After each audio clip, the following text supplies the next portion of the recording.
Hello cello players, we are going to add our A string notes to the D string notes that we've already learned how to read and write.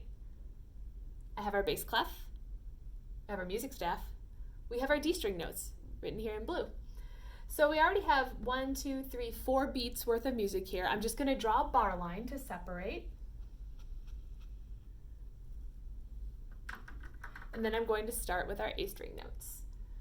So we have a space note for our G. If we're going to go up a step to our A string, that note is going to go on the line.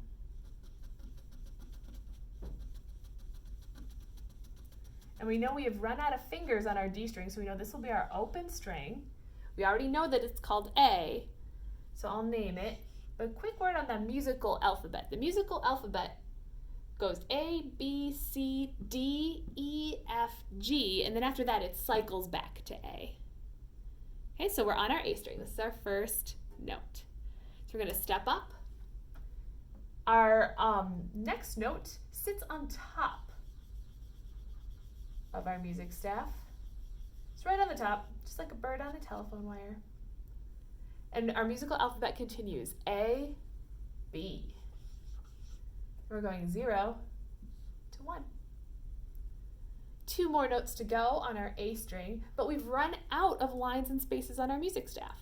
So what we need to do is add another line. Just like that. It's about the height as if it were sitting on the B's head. It doesn't have to be perfect. And then the note is going to go right on that line right there. Just like any other line note, the ledger line that I just drew is going to cut through that note's head. A, B, C. Just like our D string though, this C that we learned in the beginning is going to have a last name, same as the F, sharp.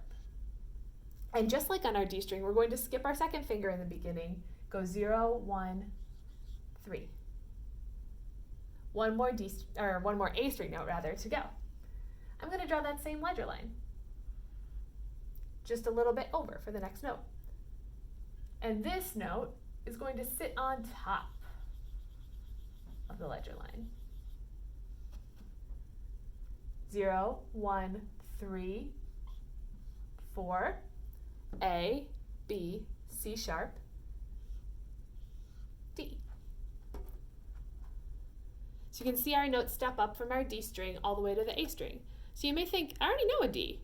Yes, you do. You know your open D, and it lives down here. Because it's lower in the staff, it makes a lower sound. But this note right here is up high on our A string, so it'll make a much higher sound. But they're both called D. You'll just notice that they sound different once you play them. These notes all together make our D major scale.